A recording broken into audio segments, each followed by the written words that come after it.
UP के छोटे और बेहद पिछड़े गांव भूलपुर में कुछ साल पहले एक ऐसी दास्तां हुई जिसे सुनकर लोग आज भी चैन से नहीं सो पाते।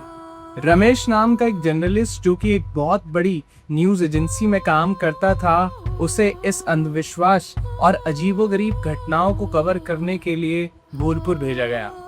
रमेश अपनी गाड़ी उठाकर अकेला ही उस तरफ निकल गया। शाम के ढलने का वक्त था। जब उसकी गाड़ी कच्चे रास्तों से होती हुई गांव के अंदर दाखिल हुई तो चारों तरफ खेत और खेतों पे मंडराता अंधेरा था। रास्ते में जब भी कोई उसे गांव वाला देखता तो एक अजीब सा मौत का सन्नाटा छा जाता। लोग आपस में बात करना बंद कर देते और उसे ऐसी निगाहों से देखते जिसमें गहरा खौफ साफ से लगता था। रहने का इंतजाम गांव के सरपंच रामदीन काका के घर किया गया था। रामदीन काका एक बहुत ही बूढ़े और थके हुए बुजुर्ग थे जिनकी आंखों के नीचे काले घेरे थे। रात को खाना खाते वक्त जब रमेश ने रामदीन काका से पूछा कि गांव में मुझे देखकर लोग इतना सन्नाटे में क्यों आ जाते हैं, तो रामदीन काका ने जवाब दिया कि गांव के आखिरी कोने में रहने वाली सावित्री ठीक 3 महीने पहले अचानक अपने कमरे से गायब हो गई थी। अगली सुबह जब गांव वाले उसके मिट्टी के घर पहुंचे तो उसका कमरा आधा खुला हुआ था और सावित्री का कोई नामो निशान नहीं था। लेकिन सबसे खौफनाक चीज थी उसके घर के बाहर बने गीली मिट्टी पर पांव के निशान। वो एक इंसान के पांव के निशान थे जो घर से सीधा खेतों की तरफ जा रहे थे, लेकिन वो बिल्कुल उल्टे थी, जैसे कोई पीछे की तरफ उल्टा चलकर बाहर गया हो। गांव का बच्चा जानता था कि ये किसी इंसान का काम नहीं है। तभी रामदीन काका ने धीरे से रमेश को बताया कि ये डायन का काम है। उन्होंने बताया कि गांव में तब से एक सदियों पुराना नियम चल रहा है कि सूरज ढलने के बाद कोई भी खेतों की तरफ नहीं जाएगा और अकेले अपने घर में रात को नहीं सोएगा, और अगर रात के सन्नाटे में कोई भी आवाज सुनाई दे, चाहे वो कितनी भी जानी पहचानी हो, अपनी सांसें रोक लेना और दरवाजा मत खोलना। रमेश एक जर्नलिस्ट था, शहर का पढ़ा लिखा आदमी। उसने इन सब बातों को अंधविश्वास समझा और हंसी में उड़ा दिया और रात को अपने कमरे की तरफ सोने चला गया। लेकिन ठीक रात के 3:30 बजे का वक्त था। रमेश की आंख अचानक खुल गई। कमरे का तापमान अचानक गिर गया था, जैसे दीवारों पर बर्फ जम गई हो, और हवा में एक अजीब सी बदबू थी, गीली मिट्टी और सड़ी हुई लाश की मिश्रण की बदबू। बाहर से बहुत ही धीमी और सरसराती हुई आवाज आ रही थी, जैसे कोई औरत गा रही हो। वो आवाज किसी रहस्यमयी लोरी जैसी थी, पर सुर इतने खतरनाक थे कि रमेश की रीढ़ की हड्डी में ठंडक दौड़ गई। रमेश डर के मारे उठा और धीरे से खिड़की के पास गया। उसने शीशे के पार दूर सूखे खेतों के बीच देखा तो उसे एक औरत का काला साया दिखा। रमेश ने देखा कि वो औरत दूर खेतों में नंगे पैर और खुले बालों के साथ खड़ी है, और सबसे अजीब बात, वो सीधा रमेश की खिड़की की तरफ घूर रही थी। तभी उस साये ने धीरे से अपना हाथ हवा में उठाया, जैसे वो रमेश को अपने पास बुला रही हो, और उसी पल रमेश के दरवाजे पर 3 बार दस्तक हुई। रमेश का हलक सूख गया। दरवाजे पर एक बार और दस्तक हुई, इस बार पहले से ज्यादा तेज, और उस दरवाजे के पार से एक लड़की की मीठी और मदद मांगने वाली आवाज आई कि भैया दरवाजा खोल दो, मैं सावित्री हूँ। रमेश ने अपने कांपते हुए हाथ पीछे खींच लिए।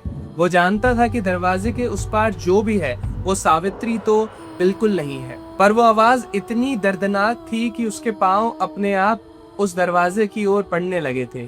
उसने आखिरी पल में अपने जहन पर जोर दिया और अपनी आंखें बंद की और 2 कदम पीछे हटकर जमीन पर बैठ गया। दरवाजे पर दस्तक अचानक बंद हो गई, पर खौफ अभी खत्म नहीं हुआ था।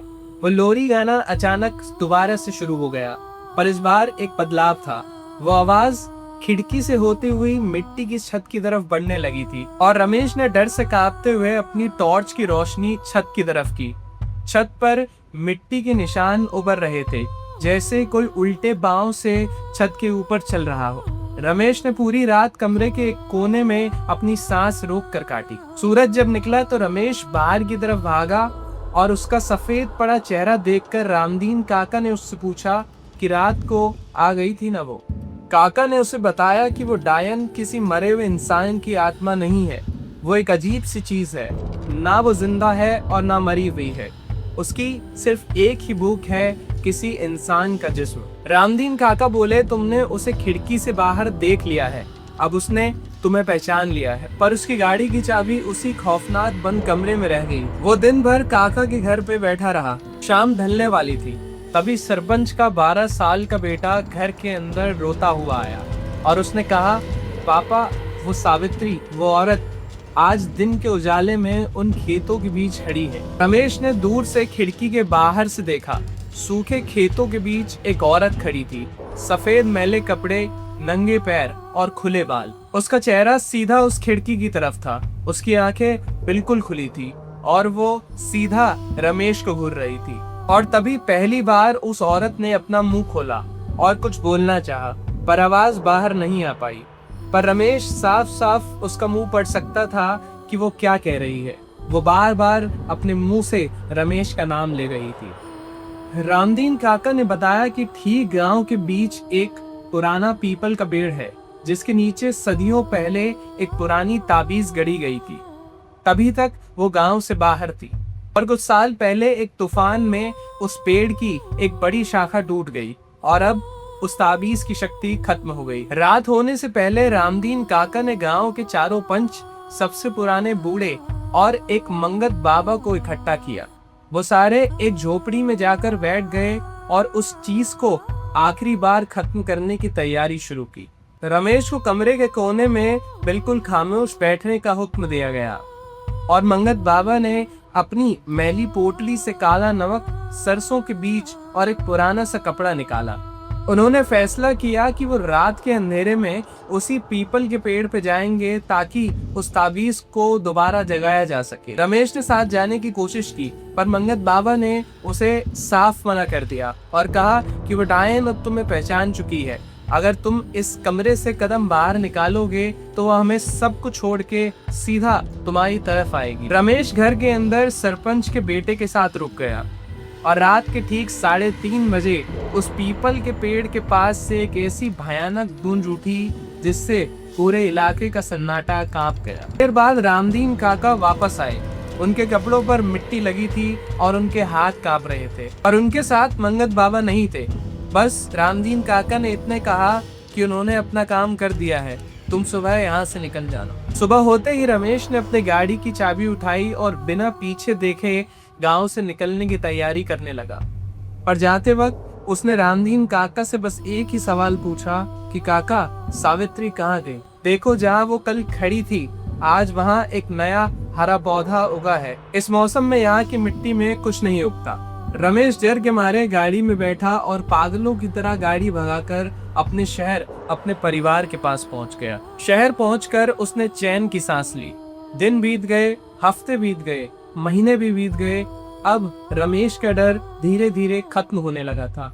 उसने उस न्यूज एजेंसी की नौकरी भी अब छोड़ दी थी ताकि वो उस लोरी की आवाज से काफी दूर रह सके। आज इस बात को पूरे 2 साल हो चुके हैं और रमेश अपने परिवार के साथ एक हंसी खुशी और सेफ जिंदगी जी रहा है। वो डायन सच में उस पीपल के पेड़ और गांव की मिट्टी से बंधी हुई थी।